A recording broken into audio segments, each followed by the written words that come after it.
Bueno, también tenemos el siguiente tema que es el manejo de conflictos. Son 4 conceptos básicos de conflictos que tenemos que conocer, que son el intrapersonal, el interpersonal, intragrupal e intergrupal. Bien, hay que saber bien la diferencia entre el inter y el intra. Intra es intrapersonal, un problema conmigo mismo, alguna cosa que a lo mejor yo siento que estoy haciendo mal, aunque no sea así, pero simplemente entro en conflicto conmigo mismo en mi pensamiento porque tal vez creo que no es correcto mi desempeño dentro de mi empresa. El interpersonal se maneja en lo que la gente espera que yo realice dentro de la empresa. Tal vez alguna actividad o algún trabajo en específico que tal vez no le parezca adecuado a otra persona y que realmente él piense que no es como tenía que haber sido. En la parte de intragrupal se refiere a los conflictos que existen en un solo equipo entre los mismos compañeros del equipo. Diferencias tal vez porque no podemos coincidir en algún concepto que tenemos. Y el intergrupal es el problema que se da, el conflicto que se da entre dos grupos o más, ¿no? Tal vez lo podemos ver en la parte de los partidos políticos, donde son grupos diferentes y tienen problemas entre ellos por saber cuál es mejor de los partidos políticos. Ese puede ser un ejemplo. De ahí también tenemos la parte de cómo manejar los conflictos. ¿Qué podemos hacer para manejar un conflicto y que no se vuelva un problema mucho más grande? Tenemos la parte de alejarnos de los conflictos cuando no es necesario. Muchas de las ocasiones podemos evitar el relacionarnos en un conflicto que ya está iniciado. Simplemente si no nos es competente esa parte, es mejor hacernos a un lado y no dar una opinión diferente a la que causó el conflicto inicial. Otra parte es la parte complaciente.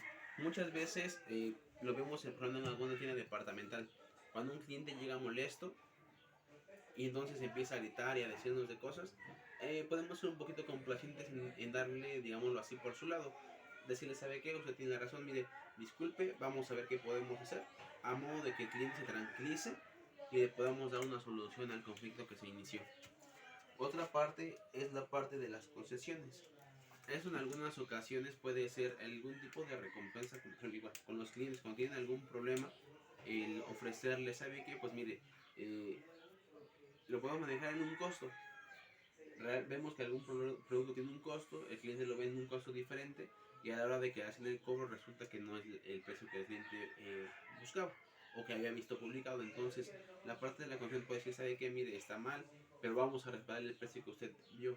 ¿Esto por qué? Porque así hacemos que el cliente no se moleste, le damos la parte de la importancia que el cliente merece y resolvemos un conflicto que no pasó a mayores. Y la otra parte es la parte de la colaboración. En la parte de la colaboración vamos a la parte también del ganar-ganar. Ahí podemos hacer un tipo de negociación en algunas ocasiones en algún producto que nos interese, algún servicio que nos pueda llegar a interesar. ¿Por qué? Porque por algún conflicto en cuanto a costo o en cuanto a tiempos podemos perder a lo mejor un distribuidor o algún cliente importante. ¿Qué podemos hacer? Tal vez decir, ¿sabes qué? A mí me interesa que tú sigas siendo mi cliente y yo ser tu proveedor. Entonces hacemos una mediación en la parte de decir, reducimos un poquito a lo mejor el costo o aumentamos un poquito más el tiempo en el servicio que te podemos brindar. Así gana el cliente y ganamos nosotros también. Esa es la parte de todo lo que podemos hacer en esa parte. Y la mediación, que puede ser igual la parte de que una persona tercera nos ayude a solucionar un problema. A veces no podemos hacer la solución directamente, entonces siempre hay un mediador, un tercero que nos puede apoyar en esa parte para lograr que el conflicto pues se lleve y se solucione. Bien, bueno, ese fue el primer parcial que tuvimos y por el segundo parcial fueron 8 temas diferentes. El primero fue la descripción y análisis del puesto.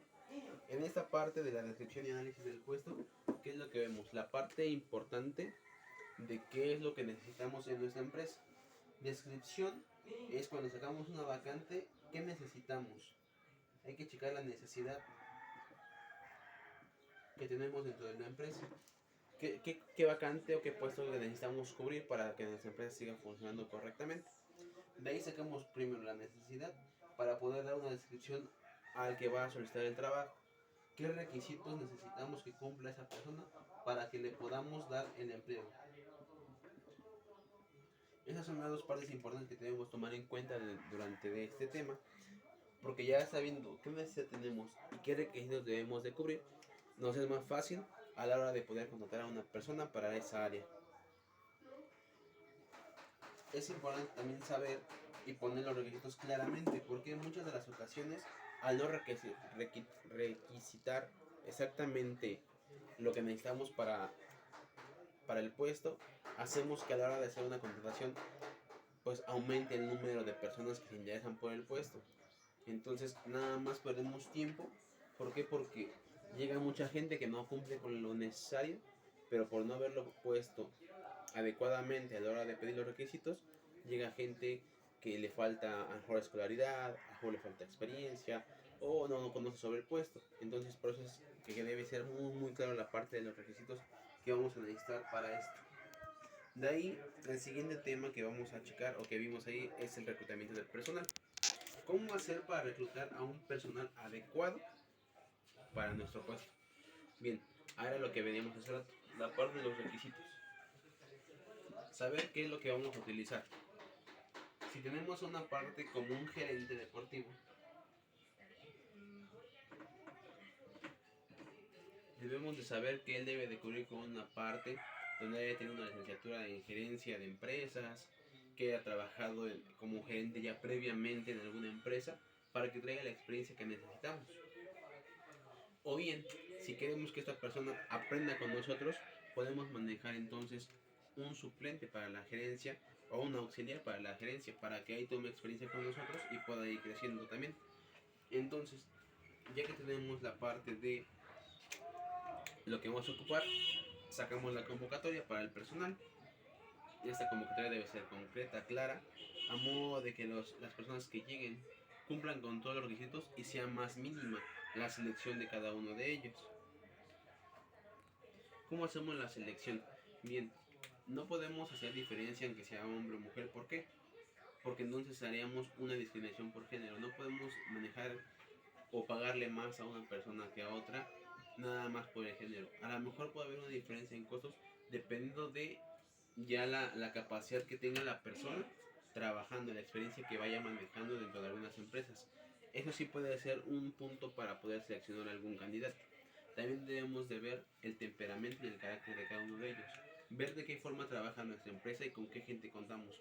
¿Para qué? Para que a la hora de contratar a una persona nueva no haya un choque entre el personal que ya existía y el nuevo personal, para que no haya una molestia también en esa parte y entonces se siga trabajando de una manera armónica dentro de la empresa.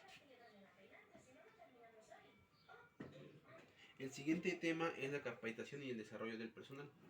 Esta parte es muy importante. ¿Por qué? Porque una persona que llega nueva a la empresa tal vez no sepa cómo se trabaja dentro de. Puede tener mucho conocimiento en su área, en el tema o en el área que me digan. Puede ser un gerente, puede ser un reclutador, puede ser una persona de recursos humanos, puede ser una persona como acondicionador físico, algún maestro.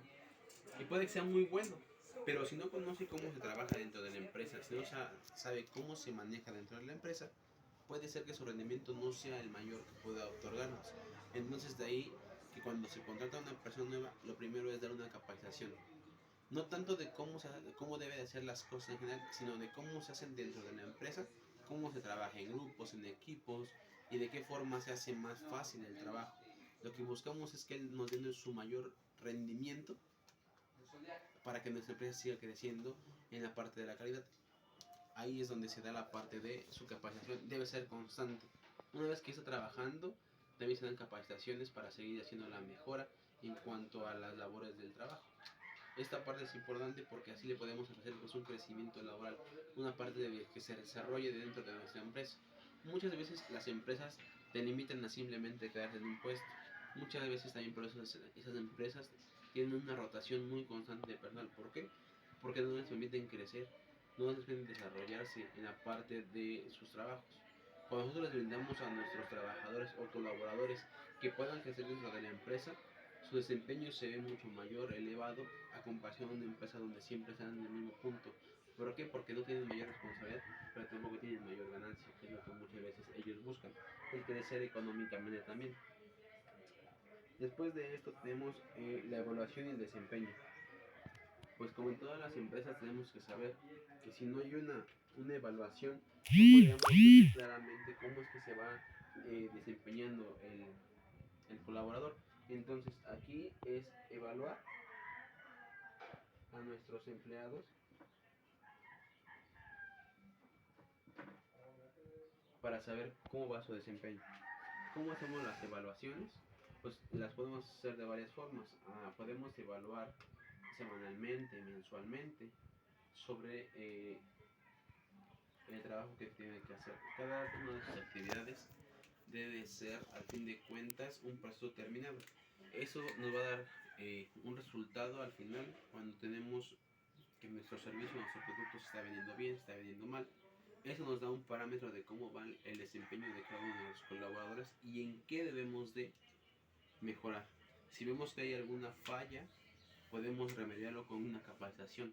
Eso nos va a dar que nuestro colaborador realmente entienda cuál es el proceso que debemos de seguir para que al fin de cuentas el resultado sea mejor.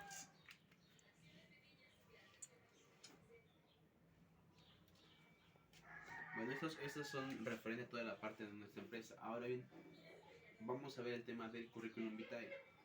El currículum vitae nos sirve prácticamente para cuando nosotros queremos ir a alguna empresa a ofrecer nuestros servicios, ¿no? A trabajar con ellos. Tenemos que tener bien claro cómo realizar un buen currículum, porque muchas veces ponemos mucha información, saturamos demasiado nuestro currículum y al fin de cuentas no nos termina ni siquiera llamando. Entonces, para que un currículum sea presentable pero a la vez sea fácil para que las personas puedan leerlo y sacar la información, necesitamos primero los datos personales o generales, como es el nombre, tu dirección, y también no se le pone como tal título currículum vitae. Se supone que ya sabemos qué es lo que estamos haciendo. En el título podemos poner o presentarnos conforme a nuestro nombre o nuestra licenciatura. En mi caso, yo cuando haga un currículum vitae, la parte de enfrente dirá licenciado en el conocimiento físico y recreación, con mi nombre y mis datos generales, como lo es mi número de celular, mi correo electrónico y mi dirección. De ahí vamos a proceder a poner la parte de los datos donde hemos laborado en las últimas ocasiones. Esta parte es importante mencionar que solamente hay que poner trabajos relacionados con el puesto que estamos buscando. Si estamos buscando un puesto sobre algún tipo de deporte, no podemos poner ahí empleos como un grupo Walmart o un trabajo que tuve como cuando era estudiante.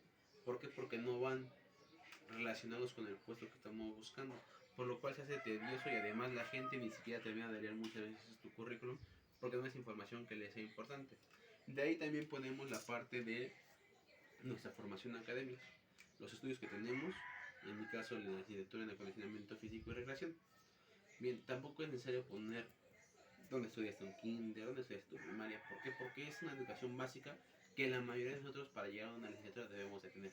Y entonces es poco relevante esa información, hay que omitirla para no hacer demasiado grande ese currículum. Después de ahí podemos poner también lo que es si tienes algún diplomado en alguna cosa, si tomaste algún curso por fuera, que sea relevante también conforme a lo que estás pidiendo para tu puesto.